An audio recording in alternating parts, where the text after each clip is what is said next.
ان کے پاس ایک راجا کی قوت تھی. مطلب وہ اگر کوئی انسان سزائے موت کا حقدار تھا، موسیٰ علیہ السلام اور محمد صلی اللہ علیہ وسلم اسے سزائے موت دے سکتے تھے. لیکن عیسیٰ علیہ السلام فرماتے ہیں گاسپل آف جان میں چیپٹر نمبر 18 میں ورس نمبر 36 میں، my kingdom is not of this world, میری ملکیت یہ دنیا کی نہیں ہے. تو یہ تحقیق کرنے کے بعد پتہ لگتا ہے کہ محمد صلی اللہ علیہ وسلم موسیٰ علیہ السلام جیسے تھے اور عیسیٰ علیہ السلام موسیٰ علیہ السلام جیسے نہیں ہیں. تو یہ بھوشیہ وانی، یہ پیشن گوئی جو book of Deuteronomy chapter number 18 verse number 18 میں جس میں کہا گیا ہے کہ وہ موسیٰ علیہ السلام جیسے ہوں گے یہ پیغمبر، یہ صرف محمد صلی اللہ علیہ وسلم اور کوئی نہیں.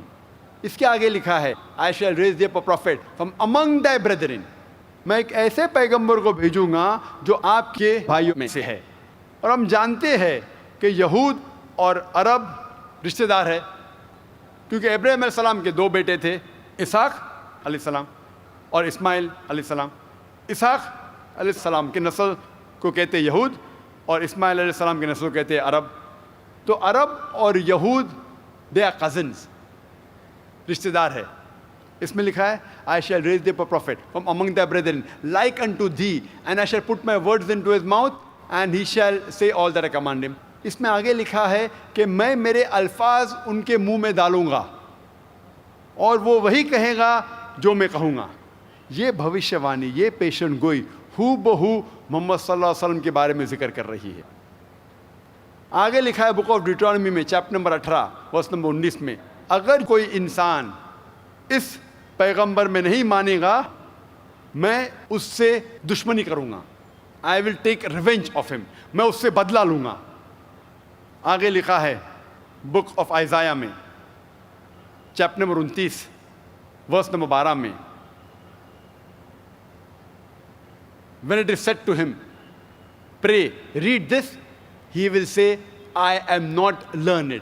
جب اس سے کہا جائے گا کہ پڑھو تو وہ کہے گا میں ان پڑھ ہوں. اور جب سب سے پہلی وحی محمد صلی اللہ علیہ وسلم پہ نازل ہوئی، جب جبریل علیہ السلام کہتے ہیں اقرا، محمد صلی اللہ علیہ وسلم جواب دیتے ہیں ما انا بقاری، میں پڑھنا نہیں جانتا ہوں. تو پہلی وحی جب نازل ہوئی محمد صلی اللہ علیہ وسلم پہ کہا گیا تھا اقرا، پڑھو. محمد صلی اللہ علیہ وسلم فرماتے ما انا بقاری، میں پڑھنا نہیں جانتا ہوں. ہو بہو جو بائبل میں اولڈ ٹیسٹمنٹ میں book of Isaiah chapter number 29 verse number 12 میں ذکر آتا ہے، اسی طریقے سے محمد صلی اللہ علیہ وسلم کو پہلی وحی نازل ہوئی تھی. محمد صلی اللہ علیہ وسلم کا ذکر بائبل میں نام سے بھی ہے. جب آپ پڑھتے Old Testament Song of Solomon chapter number 5 verse number 16، اس میں لکھا ہے کہ حکم ممتقم وی کل محمدم زیدودی زیرائی بین Jerusalem, he is most sweet, he is all together lovely, he is my beloved, he is my friend O daughter of Jerusalem. اس میں ترجمہ کیا گیا ہے کہ وہ بہت اچھا ہے، وہ بہت پیار کرنے والا ہے، وہ میرا دوست ہے، وہ میرا چاہنے والا ہے او ڈاٹر آف جیروسلم. اس کے اندر جو لفظ محمدم جو لفظ ہے اس کا ترجمہ کیا گیا ہے آل ٹوگیدر لولی، وہ بہت پیار کرنے والا ہے. محمدم سیمیٹک لینگویجز میں عزت دینے کے لیے ام جوڑا جاتا ہے. مثال کے طور پہ الہ مطلب خدا، اس کو جوڑا جاتا ہے ام الوہم، خدا کو رسپیکٹ کے لیے. اسی طریقے سے محمد کا نام صلی اللہ علیہ وسلم کے آگے جوڑا گیا ام اور ہو جاتا ہے محمدم. تو محمد صلی اللہ علیہ وسلم کا ذکر نام سے ہے Song of Solomon chapter number 5 verse number 16 میں. قرآن مجید میں صاف لکھا ہے سورہ اعراف میں سورہ نمبر 7 آیت نمبر 157 میں، جو اس تقریر کے پہلے قاری صاحب نے تلاوت کی تھی، کہ وہ لوگ مانیں گے ایک ان پڑھ پیغمبر میں جس کا ذکر ہے ان کے توراہ اور انجیل میں. تو قرآن مجید میں لکھا ہے کہ محمد صلی اللہ علیہ وسلم کا ذکر ہے توراہ اور انجیل میں. آگے جب پڑھتے لکھا ہے سورہ صف میں سورہ نمبر 61 میں آیت نمبر 6 میں کہ عیسیٰ علیہ السلام بھیجے گئے تھے ایک پیغمبر بنا کے بنی اسرائیل کے لیے، اور وہ کہتے ہیں کہ میں آپ کو بشارت دیتا ہوں ایک ایسے پیغمبر کے بارے میں، ایک ایسے شخص کے بارے میں جس کا نام ہے احمد صلی اللہ علیہ وسلم۔ تو قرآن مجید میں لکھا ہے کہ محمد صلی اللہ علیہ وسلم کا ذکر تورا اور انجیل میں ہے، اور ان کا نام احمد ہے، وہ بھی آئے گا بائبل میں۔ جب ہم نیو ٹیسٹمنٹ پڑھتے ہیں، عیسائی کو اولڈ ٹیسٹمنٹ اور نیو ٹیسٹمنٹ میں دونوں میں ماننا چاہیے، فرض ہے، لیکن وہ نیو ٹیسٹمنٹ میں اور مانتے ہیں۔ جب نیو ٹیسٹمنٹ پڑھتے ہیں، Gospel of John chapter number 14 verse number 16 میں لکھا ہے کہ I will pray to my Father to send you a comforter who will abide with you forever۔ میں کہوں گا خدا سے کہ آپ کے لیے ایک کمفرٹر، ایک محسن بھیجے جو ہمیشہ آپ کے ساتھ رہے گا۔ آگے لکھا ہے گاسپل آف جان میں چیپٹر نمبر 15 میں، چیپٹر نمبر 15 ورس نمبر 26 میں، and when my father will send you the comforter he will testify me. اور جب خدا وہ محسن کو بھیجیں گے آپ کے لیے، آپ کے ساتھ رہنے کے لیے، وہ محسن میرے بارے میں کہیں گا۔ لکھا ہے گاسپل آف جان میں چیپٹر نمبر 16 میں ورس نمبر 7 میں، nevertheless I tell you the truth, it is expedient for you that I go away, for if I go not away the comforter shall not come, for if I depart shall he come۔ تو gospel of John chapter number 16 verse number 7 میں لکھا ہے nevertheless I tell you the truth, میں آپ کو حق بات کہہ رہا ہوں۔ It is expedient for you that I go away, کہ آپ کے لیے بہتر ہے کہ میں جاؤں۔ For if I go not away the comforter shall not come, کیونکہ جب میں جاؤں گا میں اس محسن کو بھیجوں گا۔ For if I depart shall he come, میں جانے کے بعد ہی وہ آ سکتا ہے۔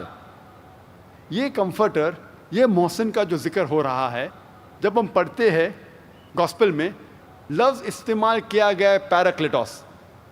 پیراکلیٹوس کے مطلب ہے محسن، کمفرٹر، کائنڈ، دیالو، لیکن صحیح لفظ ہے پیریکلیٹوس۔ پیریکلیٹوس کے معنی ہیں وہ انسان جو تعریف کرتا ہے، وہ انسان جو تعریف کے لائق ہے۔ ترجمہ ہو جاتا ہے احمد اور محمد صلی اللہ علیہ وسلم، چاہے وہ پیریکلیٹوس ہے یا پیریکلیٹوس ہے، چاہے وہ محسن ہے، رحمت والا ہے، یا احمد ہے یا محمد صلی اللہ علیہ وسلم ہے، یہ چاروں معنی الحمدللہ ہو بہو آخری پیغمبر محمد صلی اللہ علیہ وسلم کے بارے میں ذکر کر رہے ہیں۔ کچھ لوگ، کچھ عیسائی کہتے ہیں کہ یہ محسن جس کا ذکر ہو رہا ہے کمفرٹر، وہ محمد صلی اللہ علیہ وسلم نہیں، وہ روح قدس ہے۔ تو میں ان سے کہتا ہوں اس کمفرٹر، اس محسن کے آنے کے شرائط ہے، اور ایک شرائط ہے کہ عیسیٰ علیہ السلام کو جانا ضروری ہے۔ جب عیسیٰ علیہ السلام جائیں گے پھر ہی یہ محسن اس دنیا میں آئے گا۔ ہم جانتے ہیں کہ the Holy Spirit، روح قدوس، عیسیٰ علیہ السلام کے پہلے تھے۔ He was in the womb of Elizabeth۔ جب عیسیٰ علیہ السلام پیدا ہوئے اس ٹائم تھے۔ یہ روح قدوس جس کے بارے میں عیسائی کہتے ہیں، یہ عیسیٰ علیہ السلام کے پہلے تھے۔ شرط کہہ رہی ہے کہ عیسیٰ علیہ السلام کو جانا ضروری ہے، تب ہی یہ محسن آئے گا۔ تو اگر یہ محسن روح قدوس ہے تو بائبل میں کہا گیا ہے کہ روح قدوس عیسیٰ علیہ السلام کے پہلے تھے۔ جب الزبتھ کی کوکھ میں جب تھے اس ٹائم روح قدس تھے۔ عیسیٰ علیہ السلام پیدا ہونے کے پہلے روح قدس تھے۔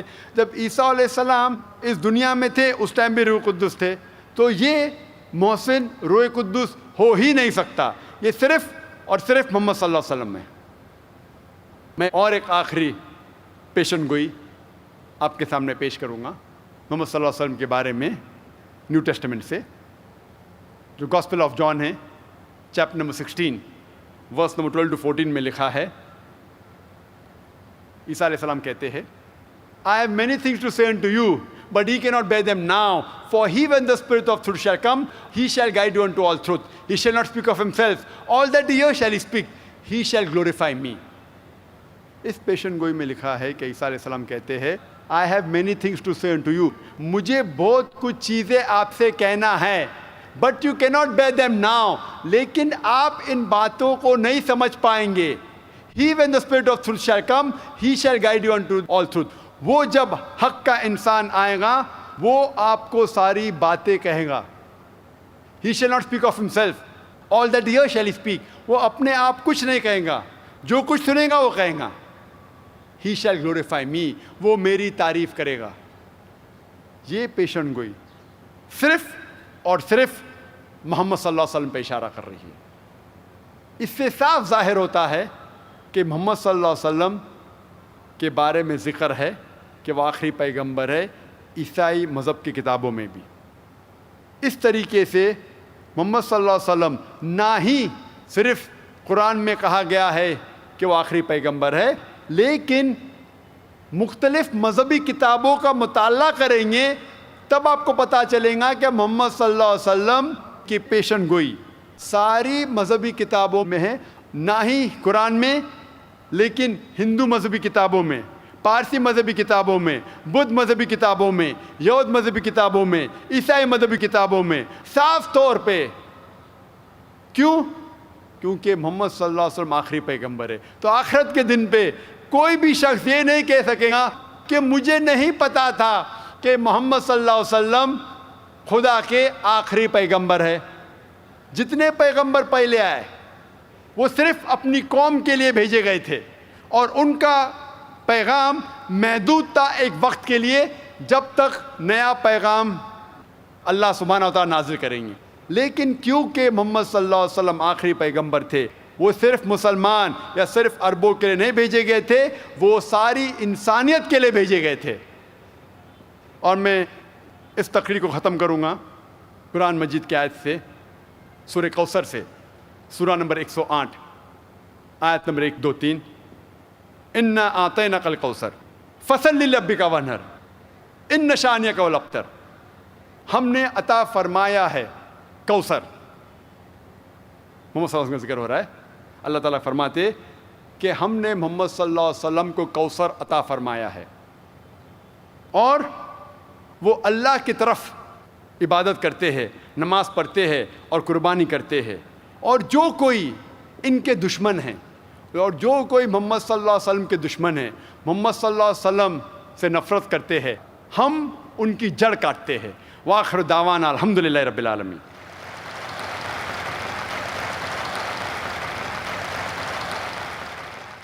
جزاک اللہ. اب ہمارا دلچسپ سیشن شروع ہو رہا ہے. ڈاکٹر ذاکر نائک صاحب ذکر کر رہے تھے محمد صلی اللہ علیہ وسلم کا ذکر مختلف مذہبی کتابوں میں. علامہ اقبال فرماتے ہیں کہ محمد صلی اللہ علیہ وسلم کا ذکر کہاں کہاں ہوتا ہے. فرماتے ہیں دشت میں دامن کوہسار میں میدان میں ہے, بحر میں موج کی آغوش میں طوفان میں ہے, چین کے شہر مراکش کے بیابان میں ہے, پوشیدہ مسلمان کے ایمان میں ہے, چشم اقوام یہ نظارہ ابد تک دیکھے, رفعت شان رفعنا لکا ذکرک دیکھے. اب ہمارا جیسا کہ میں نے ابھی عرض کیا انتہائی دلچسپ, انتہائی عمدہ سیشن شروع ہو رہا ہے. وہ سوال و جواب کا سیشن ہے جس میں آپ مقرر سے سوالات کر سکتے ہیں, اور انشاءاللہ مقرر آپ کے سوالات کے جوابات دیں گے. اس سوال و جواب کے سیشن کو کامیاب اور دلچسپ بنانے کے لیے چند اصول و ضوابط رکھے گئے ہیں جن کا ہمیں خیال رکھنا ہوگا. سب سے پہلی چیز یہ ہے کہ سوال کرنے والا اپنا نام اور پروفیشن بتائے. دوسری چیز, سوال کرنے میں غیر مسلم بھائیوں کو پہلے موقع دیا جائے گا. اس بات کو پھر نوٹ کریں آج کے اس سیشن میں خاص طور پر کہ سوال کرنے میں غیر مسلم بھائیوں کو پہلے موقع دیا جائے گا اور انہیں اسلام کے تعلق سے سوال کرنے کی پوری آزادی حاصل ہوگی. پوائنٹ نمبر 3, سوال چھوٹا کریں, مختصر کریں, کوئی لمبی گفتگو نہ کریں بلکہ اپنا نام اور پیشہ بتا کر, پروفیشن بتا کر فوراً سوال شروع کر دیں. پوائنٹ نمبر 4, ہمارے مسلم بھائیوں سے گزارش ہے اگر ان کو چانس ملتا ہے تو غیر مسلم بھائیوں کے اور بہنوں کے بعد اگر ان کو موقع ملتا ہے تو ان کے سوالات عنوان سے متعلق ہوں. اختلافی اور فقہی سوالات کرنے کی بالکل قطعاً اجازت نہیں ہوگی. پھر سے دھیان میں رکھیں، اختلافی اور فقہی سوالات کرنے کی قطعاً اجازت نہیں ہوگی۔ ایک وقت میں ایک ہی سوال کی اجازت ہوگی۔ اگر سوال غیر ضروری ہوا تو اسے رد کرنے کا مجھے پورا اختیار ہوگا۔ مجھے امید ہے کہ آپ حضرات ان اصولوں کو سامنے رکھتے ہوئے اس سیشن کو کامیاب اور دلچسپ بنانے میں میری مدد کریں گے۔ آج کے سیشن میں 3 مائک کا انتظام کیا گیا ہے۔ مائک نمبر 1 خواتین یعنی بہنوں کی طرف ہے، مائک نمبر 2 سینٹر مرکز میں بیچ میں رکھا ہوا ہے، اور مائک نمبر 3 میرے بائیں جانب رکھا ہوا ہے۔ میں اب بھائیوں سے گزارش کروں گا کہ جو مائک نمبر 2 ہے سینٹر میں، یہاں اگر کوئی غیر مسلم بھائی ہو تو ان کو سوال کرنے کا موقع دیا جائے۔ جی بھائی، مائک نمبر 2 سے سوال کر سکتے ہیں۔ میرا نام امر دت ہے اور میں نے اس رمضان میں اسلام قبول کیا ہے۔ میں آپ کا بہت بڑا فین ہوں اور میں نے اسلام سچی نیت اور دل سے کیا ہے۔ میرا سوال یہ ہے ذاکر بھائی کہ اسلام قبول کرنے کے لیے ختنہ کرانا ضروری ہے یا نہیں؟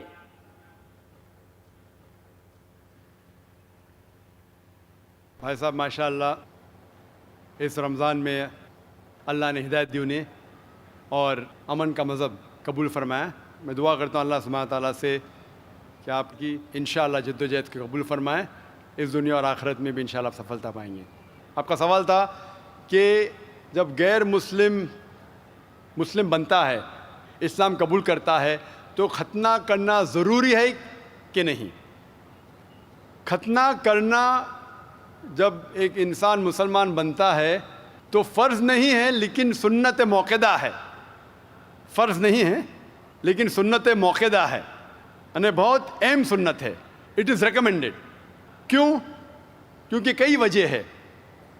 آپ شاید جانتے ہیں کہ سائنس ترقی کرنے کے بعد سائنس آج یہ کہتی ہے کہ جب ایک بچہ پیدا ہوتا ہے، پیدا ہونے کے بعد اگر اس کی ختنہ ہوتی ہے تو اسے بہت کم چانسز ہے carcinoma of the penis, cancer of the penis ہونے کے بہت کم چانسز ہے۔ اسی طریقے سے کئی بیماریاں ہیں جو ختنہ کرنے کے وجہ سے یہ بیماری اس لڑکے کو، اس آدمی کو ہو نہیں سکتی۔ مثال کے طور پہ دیر از دا پریپیوس وچ از دیر، اس کے وجہ سے وہ زپ میں اٹک سکتا ہے، they can be problem with it. Further more آج کی ریسرچ یہ بھی کہتی ہے کہ جو شخص ختنہ کر چکا ہے اس کو ایڈس کے چانسز اور کم ہیں۔ ایسے کئی ریسرچز ہے، آپ اگر میرا کیسٹ سنیں گے سائنس کے بارے میں، اس میں اور ڈیٹیل سے کہا ہوں کہ کیوں ختنہ کرنے کو کہا گیا اسلام میں۔ تو محمد صلی اللہ علیہ وسلم کی سنت ہے، ختنہ کرنا چاہے، بہت اہم سنت ہے، کرے تو بہت اچھا ہے لیکن اسلام میں فرض نہیں ہے۔ Hope the answers the question. Mic number 3 میں اگر کوئی سوال ہو تو کر سکتے ہیں۔ جی برادر۔ السلام علیکم، ڈاکٹر ذاکر نائک صاحب، میرا نام نیلیش آمبور ہے، میں اورنگ آباد سے آیا ہوں۔ میرا سوال یہ ہے سر آپ سے، آپ جب کسی ہندو گیتا یا وید کا حوالہ دے کر اگر آپ کچھ بولتے ہیں یا قرآن سے وہ ملتا ہے تو کیا اس کے اوپر ہم عمل کر سکتے ہیں؟ بھائی صاحب کا سوال ہے کہ جب میں گیتا کا حوالہ دیتا ہوں، وید کا حوالہ دیتا ہوں، دوسرے مذہبی کتابوں کا حوالہ دیتا ہوں، جب وہ قرآن سے ملتی ہے تو کیا ہم اس کے اوپر عمل کر سکتے؟ قرآن کی بات یا وید کی بات کریں یا گیتا کی بات؟ گیتا یا وید کی؟ گیتا یا وید۔ تو اگر جو چیز وید اور گیتا میں لکھی ہے اور جو قرآن سے ملتی ہے، کیا ہم ان پہ عمل کر سکتے ہیں؟ میرا کہنا یہ ہے کہ قرآن کو کہا گیا فرقان۔ فرقان مطلب وہ چیز جو سچ اور جھوٹ کے بیچ میں جو ڈفرنس ہے اس کو پہچانتی ہے۔ فرقان یعنی فرق، حق اور باطل کے درمیان جو فرق ہے اس کو پہچانتی ہے قرآن۔ جس طریقے سے میں نے کہا کہ کئی پیغمبر آ چکے محمد صلی اللہ علیہ وسلم کے پہلے، اسی طریقے سے قرآن میں لکھا ہے سورہ رعد میں سورہ نمبر 13 آیت نمبر 38 میں کہ ہم نے ہر دور میں ایک کتاب نازل کی ہے۔ نام سے صرف 4 کتابوں کا ذکر ہے، توراہ، زبور، انجیل اور فرقان، قرآن، لیکن اس آیت کے مطابق کئی کتابیں نازل کی گئی ہے، ان کا نام سے ذکر نہیں قرآن مجید میں، لیکن جتنی بھی کتابیں قرآن مجید کے پہلے آئے وہ صرف ایک امت کے لیے تھی، ایک گروہ کے لیے تھی، اور وہ سارا پیغام محدود تھا ایک وقت کے لیے۔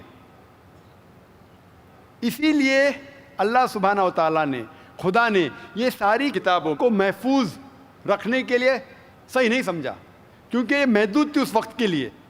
اسی لیے یہ جتنی کتاب پہلے نازل ہوئی وہ محفوظ نہیں ہے، نہ اس کی ضرورت ہے، لیکن کیونکہ قرآن مجید آخری کلام ہے اللہ سبحانہ و تعالیٰ کا، اسی لیے اللہ سبحانہ و تعالیٰ خود کہتے ہیں سورہ ہجر میں، سورہ نمبر 15 آیت نمبر 9 میں، کہ ہم نے اس قرآن مجید کو نازل کیا ہے اور ہم اس کی حفاظت کریں گے۔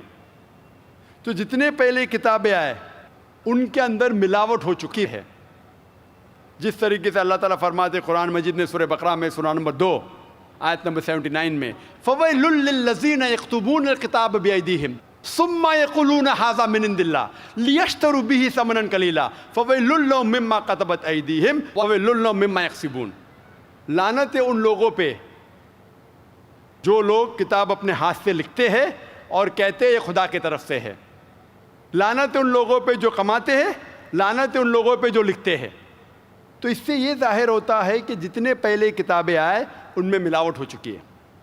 یہ قرآن آخری کلام ہے اور کوئی بھی چاہے تو اس کو تبدیل کر ہی نہیں سکتا، خدا خود، اللہ سبحانہ وتعالیٰ خود اس کی حفاظت کریں گے۔ اسی لیے آج جب میں مطالعہ کرتا ہوں قرآن اور دیگر مذہبی کتابوں کا، اگر یہ میچ ہوتا ہے، اگر یکساں ہے، جو چیز قرآن اور بھگوت گیتا میں یکساں ہے، مجھے کوئی بھی گلا شکوہ نہیں ہے ماننے کے لیے کہ یہ پورشن، یہ شلوک خدا کی طرف سے ہے۔ لیکن اگر قرآن سے نہیں ملتا ہے تو میں کہوں گا کہ ہو سکتا ہے، ہو سکتا نہیں، لیکن قرآن کے خلاف ہے تو میں کہہ سکتا ہوں کہ یہ خدا کا کلام ہے ہی نہیں۔ اسی لیے جو کلام قرآن سے ملتا ہے، چاہے وہ شلوک ہو یا منترا ہو، وید کا ہو، اپنشد کا ہو یا گیتا کا ہو، یا چاہے دھما پٹ کا ہو، اویستا کا ہو، دساتیر کا ہو، چاہے اولڈ ٹیسٹمنٹ کا ہو، نیو ٹیسٹمنٹ کا ہو، جو بھی چیز قرآن سے ملتی ہے، ہم مسلمانوں کو کوئی گلا شکوہ نہیں ماننے کے لیے کہ یہ بھاگ خدا کی طرف سے ہے۔ اسی لیے میں یکسانیت کے بارے میں ذکر کرتا ہوں۔ تو آپ کے لیے بھی میں کہتا ہوں کہ جو اختلاف کی باتیں ہیں اسے چھوڑ دو، جو یکسانیت کی باتیں ہیں، جو آپ کے کتاب میں لکھا ہے، ویدا میں لکھا ہے، پرانا میں لکھا ہے کہ آخری پیغمبر محمد صلی اللہ علیہ وسلم میں، تو آپ کے لیے فرض ہے کہ آپ بھی اس آخری پیغمبر میں مانیں۔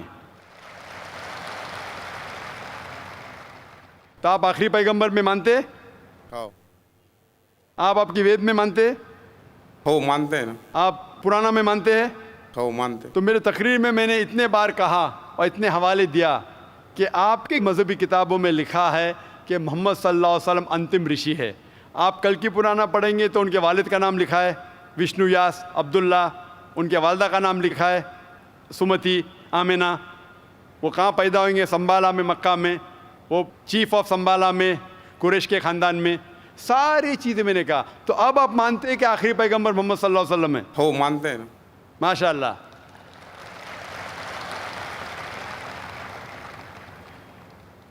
تو آپ مانتے ہیں کہ خدا ایک ہے؟ ہو بالکل، آپ مانتے ہیں خدا کی کوئی بھی پرتیما نہیں ہے بے شک، اور صرف خدا کی عبادت کرنا چاہیے؟ صحیح۔ تو آپ یہ مانتے ہیں کہ خدا ایک ہے اور محمد صلی اللہ علیہ وسلم آخری پیغمبر ہے؟ ہو تو جو شخص اس بات کو مانتا ہے کہ خدا ایک ہے اور محمد صلی اللہ علیہ وسلم اس کے آخری پیغمبر ہے، تو اسے ہم کہتے ہیں عربی میں مسلم، یعنی وہ شخص جو امن حاصل کرتا ہے اپنے خواہش اللہ کے احکامات کے مطابق۔ تو آپ مانتے اللہ ایک ہے اور محمد صلی اللہ علیہ وسلم آخری پیغمبر ہے؟ ہو مانتے۔ تو آپ چاہتے کہ اسلام قبول کرے؟ لا الہ الا اللہ محمد رسول اللہ۔ ماشاء اللہ، ماشاء اللہ، ماشاء اللہ، سبحان اللہ۔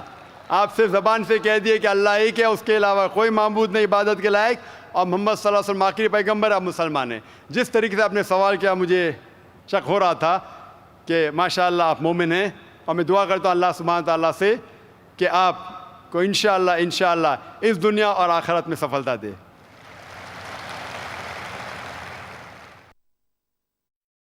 ہے آیا یورش تاتار کے افسانے سے، پاسباں مل گئے کعبے کو صنم خانے سے. خواتین میں اگر کوئی غیر مسلم خاتون ہوں، کوئی غیر مسلم بہن ہوں تو ان کو موقع دیا جائے. My name is Vanita and I'm working as a marketing executive. مجھے سے پوچھنا تھا کہ میں نے سنا ہے one of my Muslim friend سے کہ آفٹر ڈیتھ سارے مسلمز جو ہے وہ ہیون میں جاتے ہیں and whoever is non-Muslim will go to hell. So I wanted a clarification on this point کہ ہر ایک کی آفٹر ڈیتھ جو ڈیسائیڈ ہوتا ہے وہ اپنے کرم پر ہوتا ہے. تو مجھے اس بات کے اوپر کلیریفیکیشن چاہیے تھے کہ why all Muslim will go to heaven and non Muslim will go to hell. If at all we do good deeds, like if non-Muslim also does good deeds, why they will go to hell? بہن نے اچھا سوال پوچھا ہے کہ ان کی ایک سہیلی نے کہا کہ مسلمان آخرت میں جنت میں جائیں گے، غیر مسلم دوزخ میں جائیں گے.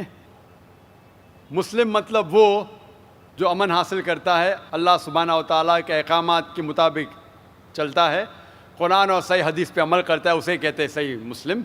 یہ بالکل صحیح ہے کہ جو عملی طور پہ صحیح مسلمان ہے وہ انشاءاللہ جنت میں جائے گا.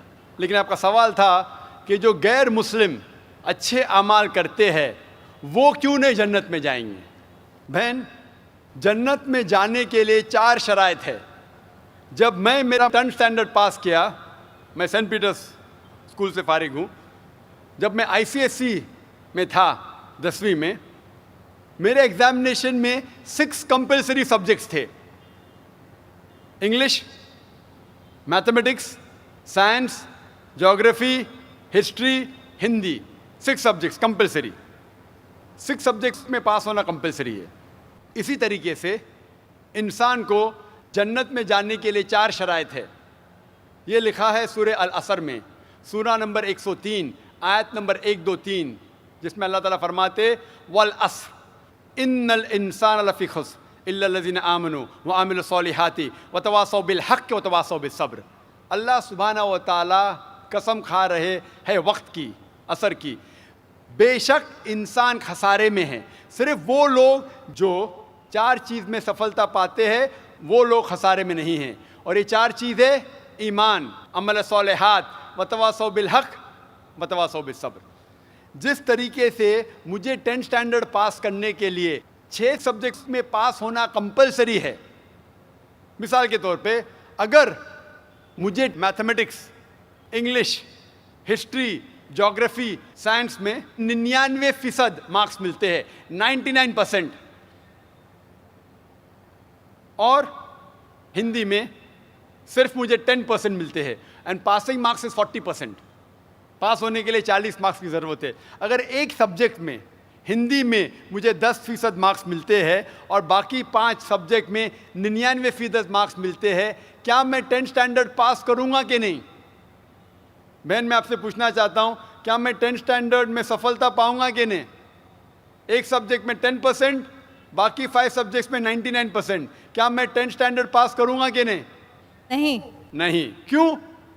کیونکہ مجھے ہندی میں 10% مارکس ملے، بھلے 99 ملے، باقی 5 سبجیکٹ ہندی میں 10 فیل. اسی طریقے سے جنت میں جانے کے لیے سورہ العصر کے حساب سے 4 چیزیں ضروری ہے: ایمان، عمل صالحات، نیک اعمال جو آپ کہہ رہے، وتواصوا بالحق، لوگوں کو حق کی طرف بلانا، وتواصوا بالصبر، لوگوں کو صبر کی طرف بلانا. 4 چیزیں ضروری ہے. ایک بھی چیز اگر ان 4 میں سے مسنگ ہے، موجود نہیں ہے، اگر آپ ایک بھی چیز میں فیل ہوتے ہیں تو آپ جنت میں نہیں جا سکتے. اگر آپ کہتے ہیں کہ آپ اچھے انسان ہیں، اعمال میں آپ بہت اچھے اعمال کرتے ہیں، مان لو آپ کو 99 مارکس ملے اعمال میں، 99، لیکن ایمان میں تو آپ فیل ہے. آپ یہ نہیں مانتے کہ اللہ ایک اور محمد صلی اللہ علیہ وسلم آخری پیغمبر ہے جو ساری مذہبی کتاب میں لکھا ہے، تو آپ ایمان میں فیل ہے. آپ کتنے بھی نیک کام کرو, 99% ملے, 100% ملے, باقی 3 حصے میں ایمان میں لیکن فیل ہوئے تو آپ جنت میں نہیں جائیں گے. اسی طریقے سے اگر کوئی انسان نام کا مسلمان ہے, اچھے اعمال نہیں کرتا ہے, نیک اعمال نہیں کرتا ہے, وتواصوا بالحق, دعوت نہیں دیتا ہے لوگ کو, حق کے راہ پہ نہیں بلاتا ہے, یا لوگ کو صبر کی طرف نہیں بلاتا ہے, صرف نام کا مسلمان ہے, محمد, سلطان, ذاکر, عبداللہ, تو وہ جنت میں نہیں جائے گا. اسے جنت میں جانے کے لیے ایمان, عمل صالحات, وتواصوا بالحق, وتواصوا بالصبر, چاروں چیز کی ضرورت ہے. اسی لیے آپ اعمال کتنے بھی اچھے, اگر ایمان نہیں ہے کہ اللہ ایک ہے اور اللہ کے علاوہ کسی کی عبادت نہیں کرنا چاہیے, اور ایمان نہیں ہے کہ محمد صلی اللہ علیہ وسلم آخری پیغمبر ہے, تو آپ جنت میں کبھی بھی نہیں جائیں گے. بہن, کیا آپ میرے جواب سے سہمت ہے؟ Yes. Thank you for clarifying the point. Most welcome. Mic number 2 میں اگر کوئی غیر مسلم بھائی لائن میں ہو, مائک نمبر 2 میں, تو سوال کر سکتے ہیں. نمستے سر, میرا نام وکی سونوڈ ہے. I am a student of computer engineering. میرا سوال یہ تھا کہ اتنے سالوں سے جو ہمارے ریلیجیس بکس آئے ہمارے پاس اور ہم لوگ اسٹڈی نہیں کر پا رہے, جو آج آپ نے پروگرام لیا, جو وید گیتا میں سے بتائے ہمیں, آج میں نے ابھی پڑھنا شروع کیا ہے, مگر اتنے سالوں سے کوئی پڑھ رہا کیوں نہیں ہے؟ آپ اس کے اوپر کیا کہنا چاہیں گے؟ بھائی نے اچھا سوال کیا ہے کہ ہم غیر مسلم اپنی مذہبی کتاب پڑھتے ہی نہیں. میری تقریر سننے کے بعد بھائی صاحب نے شروع کیا پڑھنا. تو کیوں نہیں پڑھتے؟ کیونکہ اکثر دیگر مذاہب کے دھرم گرو وہ نہیں چاہتے کہ ان کے مذہب کے ماننے والے اپنی مذہبی کتاب پڑھے. کیوں؟ کیونکہ اگر آپ مذہبی کتاب پڑھیں گے تو یہ دیگر مذاہب کے دھرم گرو کی دکان کیسے چلیں گی؟ آپ سمجھے؟ تو اسی لیے جو قرآن میں لکھا ہے, سب سے بہترین جس طریقے سے غیر مسلمان سے کوئی مسلم بات کر سکتا ہے, وہ سورہ عمران, سورہ نمبر 3, آیت نمبر 64, تعالوا الی کلمۃ سواء بیننا وبینکم, آؤ ہم اس بات کی طرف جو آپ اور ہم میں یکساں ہے. اسی لیے میں جب تقریر کرتا ہوں یکسانیت کے بارے میں کرتا ہوں. میں اختلافی تقریر بھی کر سکتا ہوں لیکن اس سے کوئی فائدہ نہیں. میں چاہتا ہوں کہ آپ حق کی طرف آئے, اور انشاءاللہ میری اگلی تقریر جو اگلے سنیچر ہے وہ ہے کہ خدا کا تصور مختلف مذاہب میں, concept of God in the major world religions. لوگ دھرم گرو یہ نہیں چاہتے کہ ان کے دھرم کے ماننے والے اپنے دھرم کی کتاب پڑھے. اسی لیے میں کہتا ہوں کہ ہندو لوگ جو ہندو ہے, میں نے لاسٹ ٹائم کہا تھا آزاد میدان میں جب لیکچر ہوا تھا 2001 میں, تقریباً 7 سال پہلے, میں نے کہا تھا گورنمنٹ سے کہ گورنمنٹ سنسکرت پہ توجہ دینا چاہیے. ہندوؤں کو کہنا چاہیے سنسکرت پڑھو, اپنی مذہبی کتاب پڑھو, تو آپ خدا کے اور قریب آئیں گے, خدا کے قریب اور آئیں گے, آپ اور ہم میں اور بھائی چارہ بڑھے گا. Hope this answer the question brother. Thank you sir. Mike number 1 سے اگر کوئی سوال ہو تو کر سکتے ہیں غیر مسلم بھائی. میرا نام مہیش مہتا ہے. کعبہ شریف بھی لوگ مطلب اس کو چومتے ہیں, ٹچ کرتے ہیں. بعد میں جو حجر اسود ہے تو حجر اسود کو بھی لوگ چومتے ہیں کہ آدم علیہ السلام کو خدا نے, اللہ نے اوپر دیا تھا جنت سے اور وہاں فکس کیا ہے, تو جائز ہے کہ نہیں ہے؟ بھائی صاحب مہیش بھائی, ماشاءاللہ جب سے IRF قائم ہوا 1991 سے, اس وقت سے ماشاءاللہ IRF میں آ رہے. اور اگر کوئی شخص, جب ہماری ویڈیو لائبریری شروع ہوئی تھی, اگر کوئی شخص جس نے سب سے زیادہ کیسٹ دیکھا ان چند سالوں میں وہ ہے مہیش بھائی ماشاءاللہ. آپ جو کہہ رہے تھے کہ حجر اسود کو لوگ چومتے, بے شک میں جانتا ہوں چومتے, تو کیا یہ صحیح ہے؟ لوگ کو غلط فہمی ہے کہ مسلمان حجر اسود کی عبادت کرتا ہے. کوئی بھی مسلمان حجر اسود کی عبادت نہیں کرتا. لوگ کو یہ غلط فہمی ہے کہ لوگ کعبہ کی عبادت کرتے ہیں, کیونکہ ہم مکہ جاتے ہیں, عمرہ میں, حج میں طواف کرتے ہیں, نماز پڑھتے اس کے طرف پڑھتے ہیں. تو یہ کیوں؟ اس کی وجہ ہے کہ کعبہ, حجر اسود ہمارے لیے قبلہ ہے. قبلہ مینس ڈائریکشن. اگر ہمیں آج نماز پڑھنا ہے تو کوئی کہے گا پورب کی طرف دیکھ کے پڑھو, کوئی کہے گا پشچم, کوئی کہے گا نارتھ, کوئی کہے گا ساؤتھ, کوئی ایسٹ, کوئی ویسٹ, کس طرف دیکھے. تو یکسانیت کے لیے ہم سارے لوگ کعبہ کی طرف منہ کر کے نماز پڑھتے ہیں, فار کانگریگیشن, فار یونٹی. تو اگر ہم نارتھ میں رہے تو ہم ساؤتھ کی طرف دیکھ کے نماز پڑھتے, ساؤتھ میں تو نارتھ کی طرف, ایسٹ میں تو ویسٹ میں, ویسٹ میں تو ایسٹ میں. اور ہم جانتے ہیں کہ جب مسلم کارٹوگرافرز نے پہلی بار جب ورلڈ میپ ڈرا کیا تھا تو ساؤتھ پول اوپر تھا, نارتھ پول نیچے, اور کعبہ بیچ میں تھا. ویسٹرن کارٹوگرافرز آئے اور میپ کو الٹا کیا, north pole top, south pole down, north pole اوپر, ساؤتھ پول ڈاؤن. بٹ الحمدللہ پھر بھی کعبہ بیچ میں ہی ہے, سینٹر. تو کعبہ ہمارے لیے قبلہ ہے, ڈائریکشن. ہم جب جاتے عمرہ کے لیے, حج کے لیے, ہم کعبہ کے گول, حج اسود کے گول, کعبہ کے گول ہم طواف کرتے ہیں. ہم طواف اس لیے نہیں کرتے کیونکہ ہم اس کی عبادت کرتے, ہم طواف اس لیے کرتے ہیں کیونکہ اللہ کا پیغام ہے, اللہ کا احکام ہے, ہمارے رسول کا احکام ہے. لیکن منطق سے میں سوچوں, لاجک سے سوچوں تو یہ سوچ سکتا ہوں کہ ہر سرکل کا ایک سینٹر ہے, ایک محور ہے, ایک سینٹر. کیونکہ ہم مانتے ہیں کہ اللہ ایک ہے, خدا ایک ہے, اسی لیے ہم کعبہ کے گول طواف کرتے ہیں, یہ دکھانے کے لیے کہ اللہ خدا ایک ہے. جیسے آپ نے فرمایا کہ مسلمان چومتے ہیں, بالکل صحیح فرماتے ہیں. میں تو میرے بیٹے کو بھی چومتا ہوں. کل آپ کہیں گے کہ بیٹے کی عبادت کرتا ہوں, اس کا جواب دوں گا میں. ایک حدیث ہے